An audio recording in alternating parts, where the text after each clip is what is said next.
Well, bore da, prynhawn da, neu noswaith da. Today we're going to learn two new words. One of them you probably already know. One of them is called classical. Now, you probably think classical is any music that Mr. Morris listens to. So we can remember that word, can't we? Classical. But can we remember the other word? The other word is called pop. No, it's not called pop. It's called Baroque. Can you say Baroque? Baroque. Can you say Baroque? Baroque. Right, now, keep practicing. Keep saying Baroque, Baroque. And I'll be back in a moment.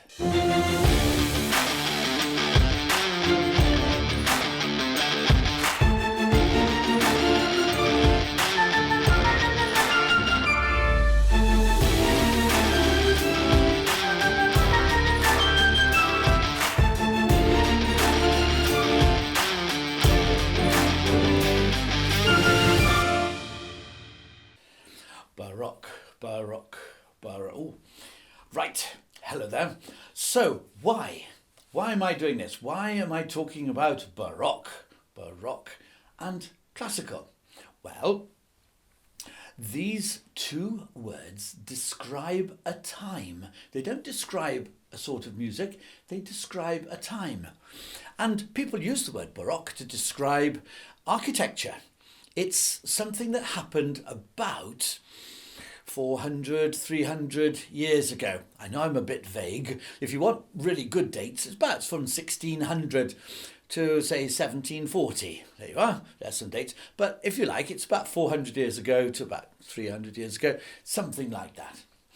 And if you remember, last week I was talking about George Frederick Handel, who also had a friend called George who became King of England. Do you remember that? And I played a piece of music of his called The Arrival of the Queen of Sheba. Should we just have a little listen to it?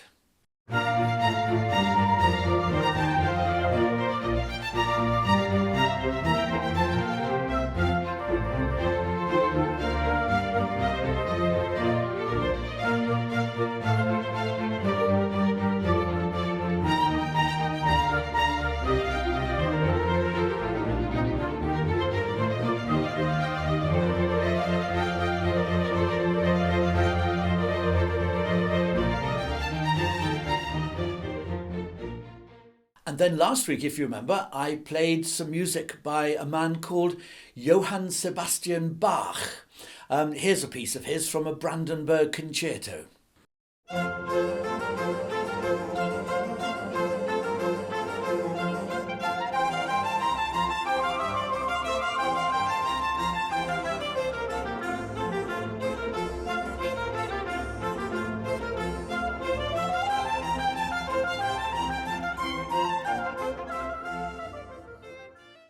And just to add to the excitement, here's a piece from another of his Brandenburg concertos. Have another listen.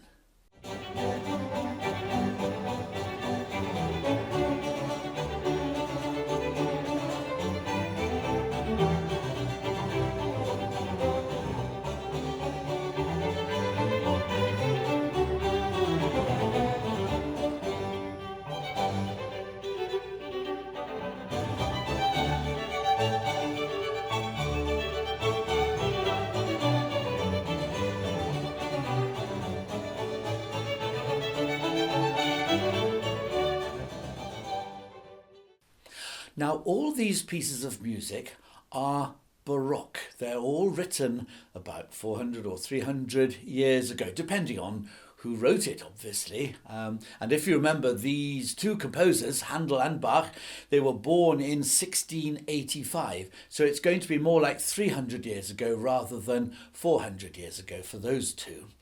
But now I'd like you to listen to some classical pieces.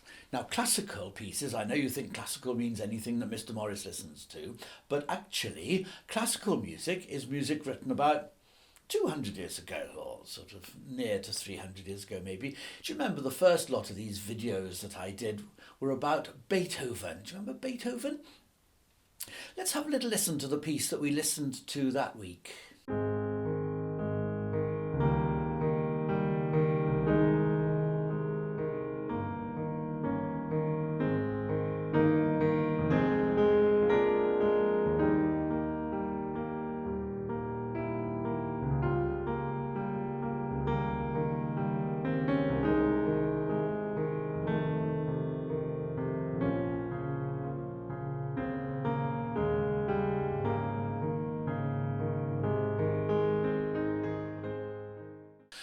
And then the second week we listened to some music by Mozart. If you remember, Mozart was the man that Beethoven wanted to have lessons with. Let's have a little listen to the piece that we listened to. I think it was from his 40th Symphony.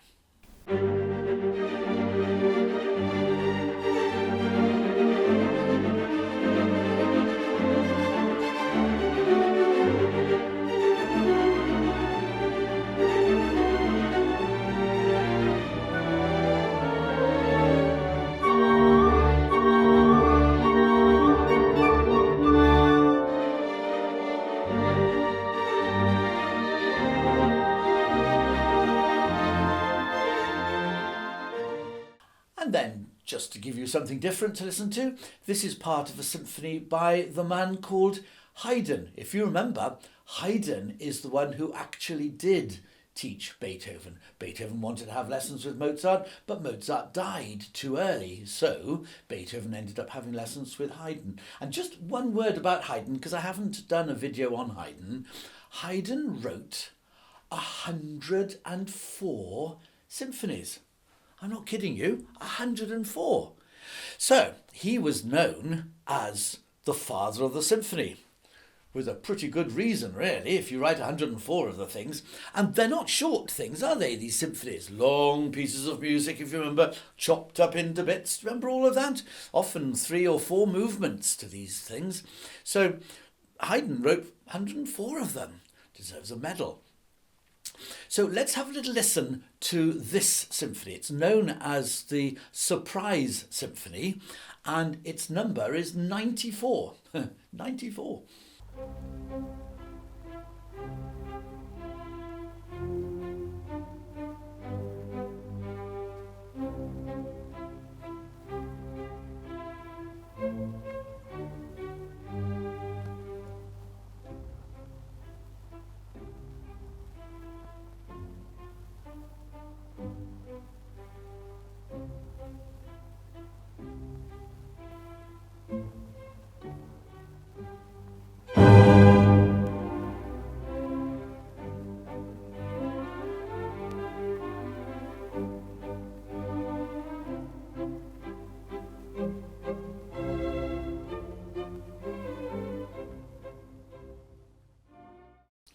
Now, having listened to, say, 3 pieces of Baroque music and 3 pieces of classical music, is there a difference between these sorts of music? Music that was written, say, 400, 300 years ago, and music that was written, say, 300 to 200 years ago. Let's see. Let me play you a piece of Baroque music again.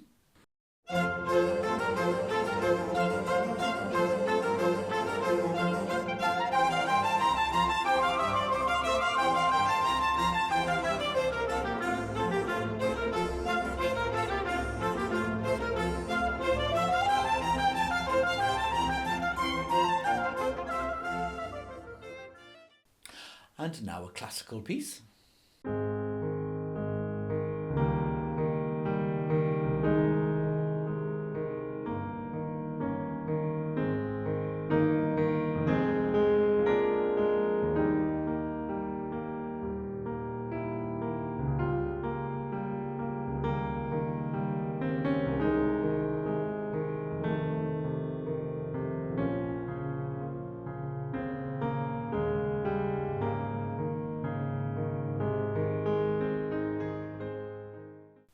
And now another Baroque piece.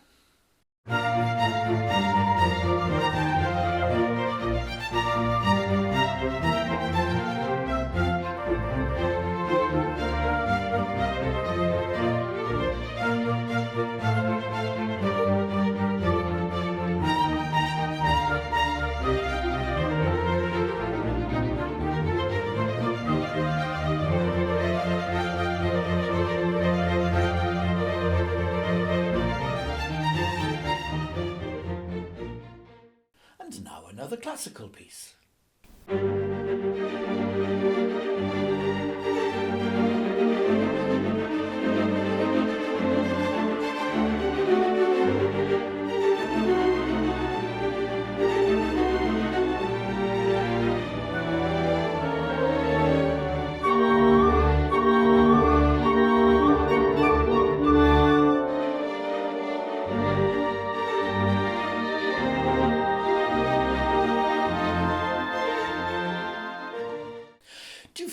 that maybe, and this is only me suggesting this, do you feel perhaps that the Baroque is perhaps a bit more busy, perhaps a bit more complicated? It's certainly, you can dance to it, can't you?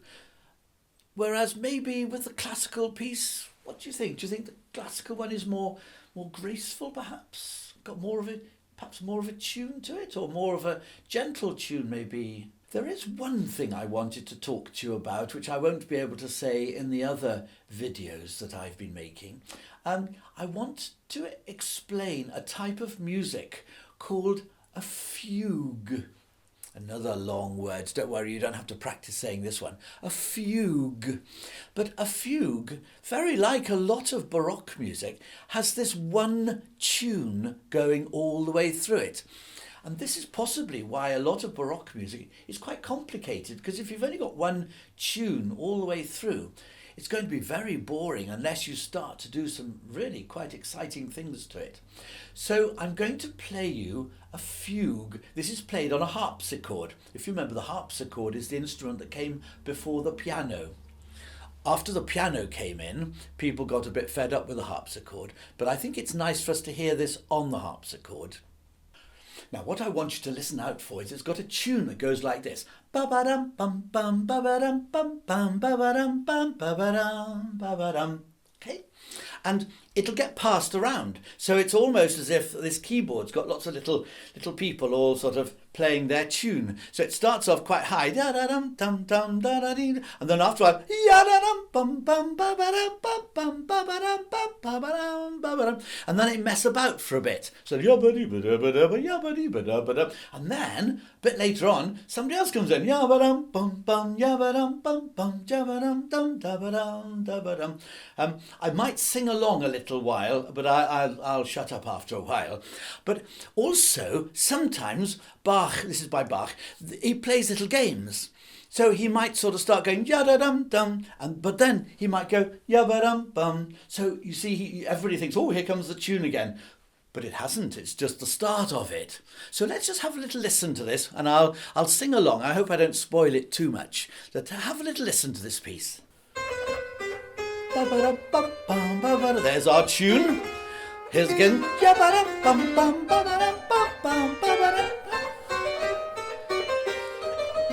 I'm messing about a bit now. Here we go.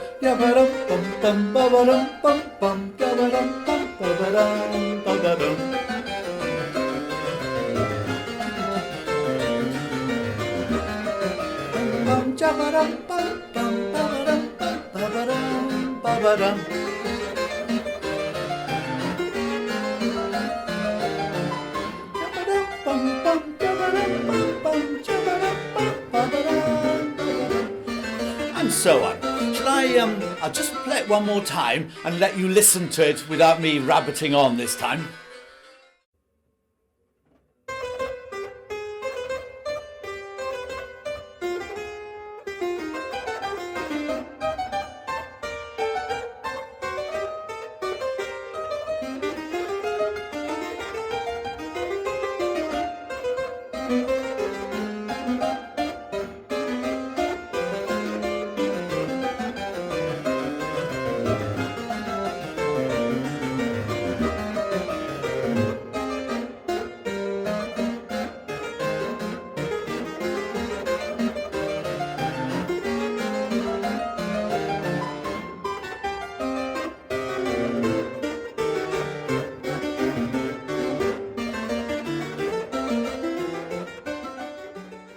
If I had more time, then I would also explain about the classical period and the way that the classical period, they tend to have one tune that doesn't do anything quite as clever as that. It just plays beautifully. And then later on the music leads off somewhere else and we end up with another tune. And that also is allowed to just play nicely. It doesn't have to fight through all this clever stuff. People in the Baroque period, they started to feel that music was getting a little bit too clever, a little bit too complicated. And what they really wanted was something simpler, something with more graceful lines, beautiful tunes, simple tunes. So to finish with, let me play this piece. by Mozart, and this is a piano sonata. It's the start of a piano sonata. Lots of people play it when they're learning the piano, and just compare it with the piece you've just listened to, and see what you think. Do you feel like I might feel that it's much more simple, at least to listen to?